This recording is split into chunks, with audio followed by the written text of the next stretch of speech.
There are two ways you can get acquired. One is you put up a for sale sign. This is a traditional sales process. You build a list of the companies that might want to acquire you. You ping them and say, we're open to a transaction or some euphemism. And you work through a process and you pray you have more than one person at the end of the game. And it's one that often will just hit the nervous system of any founder that's been through it a couple of times because, man, is it a fraught exercise. What MagicBox argues is that the best outcomes for early stage startups don't happen that way.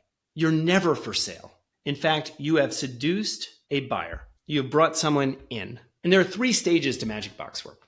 There is learn the fantasy, there is prove the fantasy, and there is quantify the fantasy. You're an early stage startup and you meet a company that is in your space, in your vertical, what have you. Large companies are interested in small companies because they're technology, and small companies are interested in large companies because they're distribution.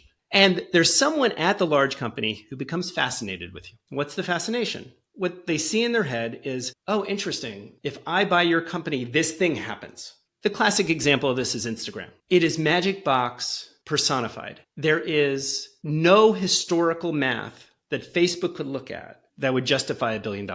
It had to be a model on the future. They had a fantasy that adding Instagram would expand ad revenue. They figured out some way to prove it, and then their quantification was based on the future. And that's the difference between a MagicBox approach and traditional approaches.